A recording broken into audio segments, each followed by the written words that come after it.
Donc, je voulais remercier beaucoup Hélène Bidard, adjointe à la mairie de Paris en charge de l'égalité femmes-hommes, de la jeunesse et de l'éducation populaire, grâce à qui nous pouvons utiliser ce lieu aujourd'hui. Elle a un petit problème personnel, donc elle ne peut pas être là, mais elle va être représentée par Anne Sabourin, donc éminente membre de notre conseil d'administration, enfin le conseil d'administration de la Fondation Gabriel Péri, et Alain Obadia, donc le président de la Fondation Gabriel Péri, qui vont introduire ce colloque. Je t'en prie. Merci beaucoup, Louise.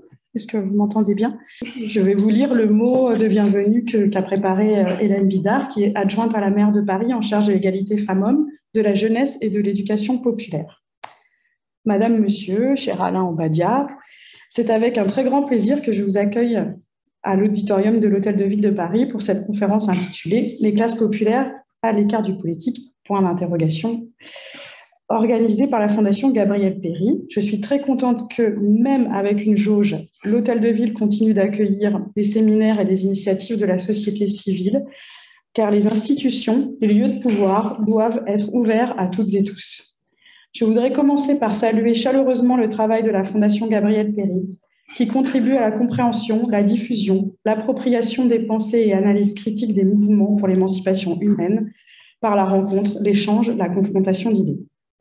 Je sais le sérieux avec lequel cette initiative a été construite et constate avec plaisir la présence des meilleures expertes et experts en la matière. Merci à toutes et tous pour votre présence et par avance pour les excellentes contributions que vous partagerez avec nous. Dans la présentation, vous avez écrit « L'objet de ce colloque est donc de faire le point et de mettre en perspective l'état des connaissances et des points aveugles dans ce domaine comme contribution à l'effort partagé de reconstruction d'une démocratie réelle. Je salue la démarche et tiens à souligner moi aussi l'importance de l'objet de la conférence d'aujourd'hui pour la démocratie. Vous allez bien sûr nous préciser ce que vous entendez par classe populaire et peut-être quelle part de la population française cela recoupe. Je crois que cette part est suffisamment conséquente pour que sa mise à l'écart de la vie politique pose un problème démocratique fondamental et fasse de la démocratie représentative une sorte de colosse au pied d'argile. Il existe une réelle déconnexion entre le monde politique et la vie des classes populaires et finalement, nous connaissons mal celles et ceux que nous voulons défendre, celles et ceux avec qui nous souhaiterions faire de la politique. Le monde politico-médiatique tourne beaucoup trop sur lui-même et tente à s'autonomiser, pour reprendre Bourdieu, des citoyennes et des citoyens. De l'autre côté, si je puis dire, il y a une société plus complexe que le mythe républicain de citoyennes et citoyens éclairés, conscientes et conscients de leurs conditions et donc de leurs intérêts, et qui devraient agir rationnellement en fonction d'eux sur le terrain électoral. Il y a des inégalités sociales, économiques, des conditions matérielles, des inégalités culturelles et scolaires, des systèmes relationnels et des parcours de vie qui font que nous ne sommes pas toutes égales et égaux face aux politiques. Vous reviendrez largement sur les comportements électoraux, l'abstention, la défiance, le rejet, les secousses et les crises politiques symptomatiques de cette situation. On entend d'ailleurs tout et son contraire sur le sujet, notamment sur le vote des classes populaires, dont le premier parti serait l'abstention, ou alors qui aurait basculé de la gauche à l'extrême droite. D'où l'intérêt de faire un tour de table sérieux pour mettre en évidence les grandes tendances et accepter que, probablement dans tous les cas, c'est plus complexe que ces grandes généralités. Je ne vais pas entrer dans l'énumération des phénomènes politiques inquiétants que nous avons face à nous et qui, pour moi, sont le résultat de cette déconnexion. Je me contenterai de vous donner un chiffre. 69% des jeunes estiment, selon un sondage Opinionway de janvier dernier, que le peuple ne détient pas le pouvoir. Et je vous dirai ma crainte, si cette déconnexion perdure, si le fossé s'approfondit, que les promoteurs de régimes politiques autoritaires gagnent du terrain et que la République vacille.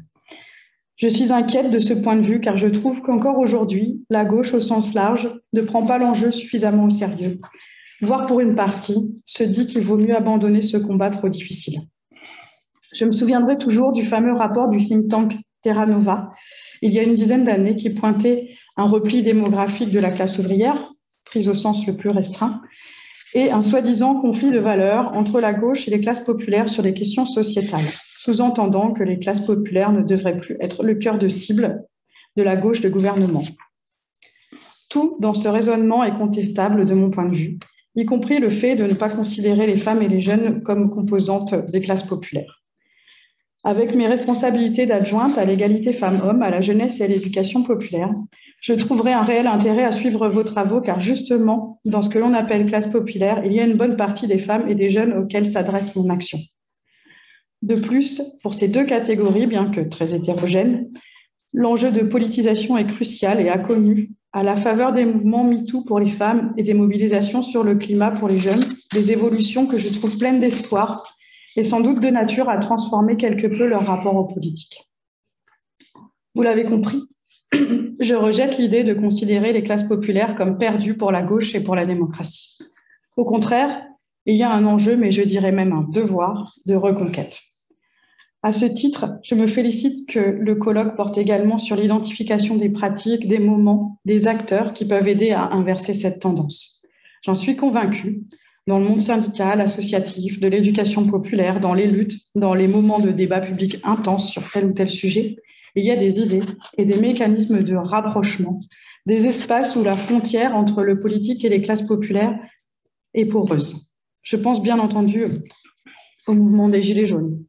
Je pense à toutes ces associations de terrain qui font le lien entre citoyennes, citoyens et représentation politique. Je pense aux mouvements sociaux féministes et aux mobilisations de la jeunesse que j'ai pu observer de près du fait de mes responsabilités. Par exemple, il est clair qu'il y a un avant et après MeToo dans la prise de conscience collective des inégalités et des violences de genre, ainsi que dans le niveau d'exigence et de prise de parole des femmes, et ce, dans tous les milieux sociaux. Cela a des conséquences politiques. Je pourrais vous parler pendant des heures de ce que j'ai personnellement vécu en tant qu'adjointe en charge de l'égalité femmes-hommes, c'est-à-dire le fait de pouvoir s'appuyer sur un fort mouvement social pour arracher des moyens et innover dans des politiques publiques, le fait de gagner aussi en légitimité et en influence parce que ma parole entrait en résonance avec celle de millions de femmes. Autrement dit, les frontières ne sont peut-être pas si fermées à l'entrée du champ politique. Mais je voudrais surtout insister sur la politisation accélérée que j'ai constatée chez les Parisiennes, les femmes de tous milieux et beaucoup de jeunes à la faveur de ce mouvement. Les associations aussi semblent s'être repolitisées. C'est la première fois, par exemple, que je vois une telle mobilisation pour porter la question de l'égalité femmes-hommes dans l'élection présidentielle et avec un ensemble revendicatif très progressiste.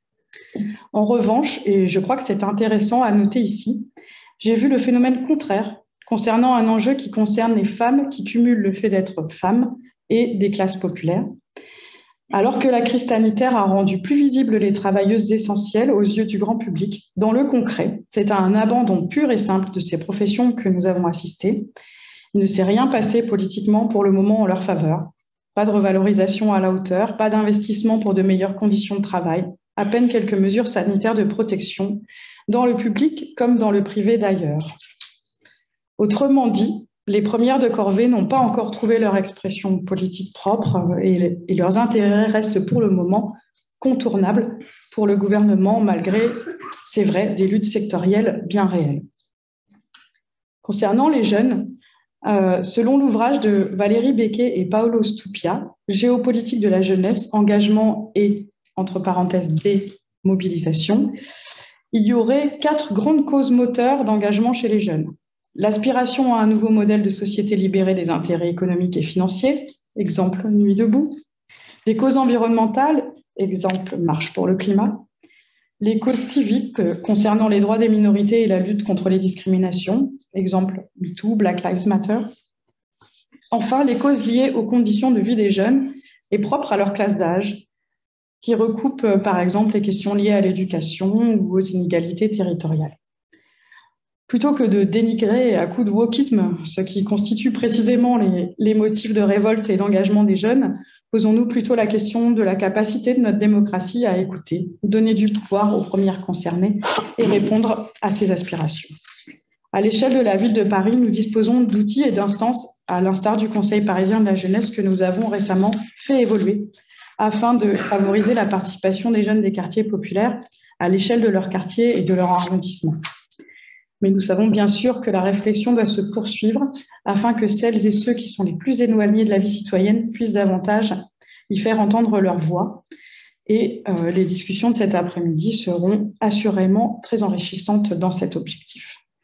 Nous avons également des dispositifs favorisant l'engagement des jeunes comme Quartier Libre pour les 16-30 ans qui permet l'accompagnement et l'octroi d'une aide financière allant jusqu'à 1 500 € pour la création d'une association et le développement d'un projet local de solidarité. Et nous avons, j'y tiens beaucoup, des lieux et des programmes d'éducation populaire qui constituent un cadre, un outil et une philosophie de l'action publique pour favoriser le renforcement du pouvoir d'agir des jeunes générations. Par l'éducation populaire, il s'agit d'expérimenter de nouveaux lieux et formats de débat, de confrontation des idées, d'apprentissage démocratique par l'expression et la mise en œuvre concrète de valeurs au quotidien. Il s'agit de développer massivement des espaces de partage de pratiques et d'expériences pour inventer et impulser de nouveaux modes d'action collective dans une logique davantage horizontale de mobilisation des jeunes, comme des moins jeunes, sur des causes qui leur tiennent à cœur, plutôt que dans une logique verticale et institutionnelle dont nous observons les limites. Je crois sincèrement que l'éducation populaire est un pont intéressant à prendre en compte pour une réappropriation de la politique par les classes populaires. Mesdames, Messieurs, je m'arrête là pour cette introduction. Je vous souhaite d'excellents travaux. J'espère qu'ils seront suivis de publications et d'un travail approfondi de la part des politiques cette fois pour identifier avec vous les espaces, les idées, les pratiques, les acteurs, vecteurs de politisation sur lesquels s'appuyer pour rénover notre vieille démocratie. Je vous remercie de votre attention. Merci beaucoup à Anne. Bon, je crois que c'est maintenant le moment que je vous dise quelques mots.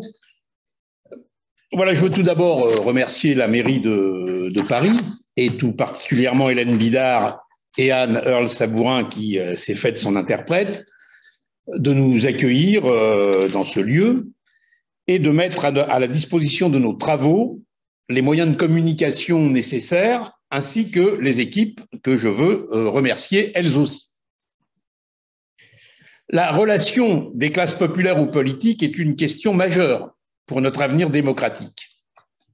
Les taux d'abstention inquiétants enregistrés ces dernières années à l'occasion des différentes échéances électorales, le constat de la non-inscription sur les listes électorales de nombreux jeunes et moins jeunes des villes populaires, la crise de confiance à l'égard des partis politiques, l'importance des votes pour l'extrême droite ou encore le sentiment largement répandu de n'être ni écouté ni concerné par le système politique sont autant de symptômes de la crise démocratique profonde dans laquelle nous vivons aujourd'hui. Que vaut en effet une démocratie si une part de plus en plus grande de la population en est de facto à l'écart ? Et quelle perte de légitimité subiraient les résultats électoraux si progressivement ils tendaient à ne plus refléter que les opinions et les aspirations des couches les plus aisées, les plus insérées, les plus âgées. On voit bien que ces phénomènes restent prégnants dans l'actuelle campagne présidentielle et qu'au-delà du débat de contenu, qui est bien évidemment essentiel, l'une des questions clés est d'aller convaincre cette partie de la population de s'exprimer. C'est pourquoi notre fondation attache une telle importance à la tenue de ce colloque. C'est pourquoi nous en attendons beaucoup. C'est pourquoi nous aurons à cœur de prendre les initiatives nécessaires pour que son contenu soit beaucoup plus largement connu, notamment en publiant les actes. En effet, si les quelques constats que je viens d'évoquer semblent largement établis, de nombreuses questions méritent d'être approfondies et débattues si nous voulons mieux comprendre la réalité de cette crise et des formes traditionnelles de la démocratie. Dans le vaste champ que recouvre la notion de classe populaire, il est important de mieux cerner qui vote, qui s'abstient, qui se tient à l'écart. Il est important de mieux appréhender les évolutions intervenues et celles qui peuvent être envisagées en ce qui concerne les relations des classes populaires et de la gauche, ou peut-être pourrait-on dire des classes populaires et des gauches. Il est important aussi de bien apprécier la signification des votes populaires pour les formations d'extrême droite. De ce point de vue, les approches permettant d'étudier ces comportements dans leur profondeur historique sont probablement fécondes. Nous devons également porter un regard particulier sur les composantes des classes populaires issues de l'immigration. Comment les discriminations auxquelles elles continuent de s'affronter, génération après génération, influent-elles sur leur comportement? Et puis, nous voulons nous interroger aussi sur une autre dimension du rapport aux politiques présente dans les mobilisations sociales. Depuis de nombreuses années, ces dernières, les mobilisations sociales, acquièrent des caractéristiques nouvelles. C'est vrai des mobilisations revendicatives avec les organisations syndicales, c'est vrai aussi des mobilisations populaires qui se situent hors de ce champ. La mobilisation des Gilets jaunes, ses spécificités, les interpellations qu'elle adresse aux différentes institutions et aussi aux organisations syndicales et politiques sont partie intégrante de notre questionnement.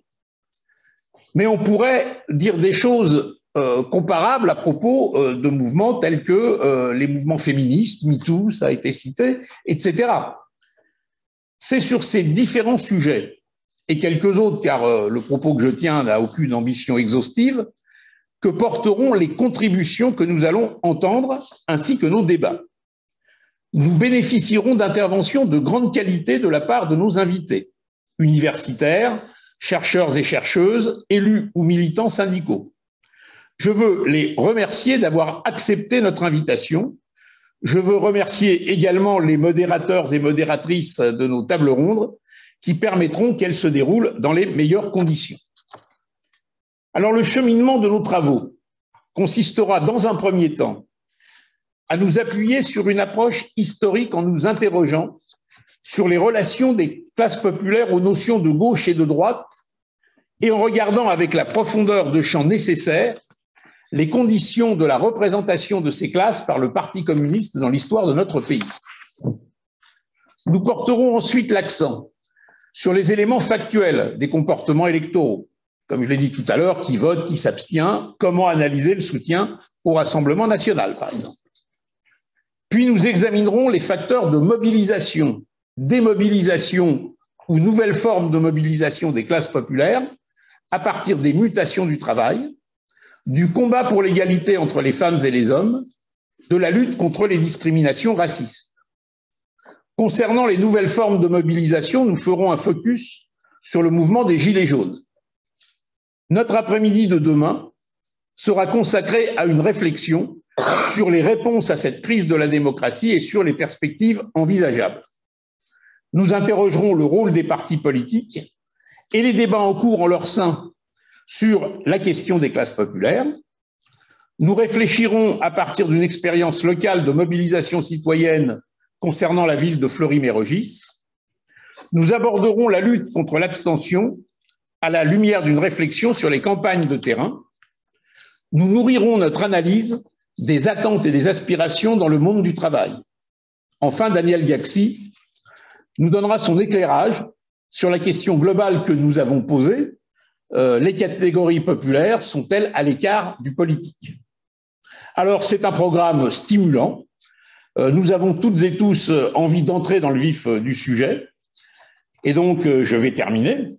Mais pour terminer, je veux remercier le comité d'organisation de ce colloque, composé de Serge Volikov, Fabienne Pour, Daniel Sirera, Guillaume Roubaud-Kouachi, Daniel Gaxi, Baptiste Giraud, Stéphane Bonnery, Anne Jolet, Anne Heurle-Sabourin, Gauthier Fradois, Guylaine Soulet, Louise Gaxi et Alain Obadia.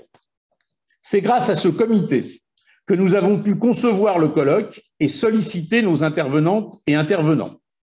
Dans ce cadre, je veux aussi remercier tout particulièrement Louise Gaxi, directrice de notre fondation, qui a coordonné l'ensemble de ce travail, ainsi que l'équipe de la fondation qui l'a rendu possible. Je nous souhaite maintenant des travaux passionnants.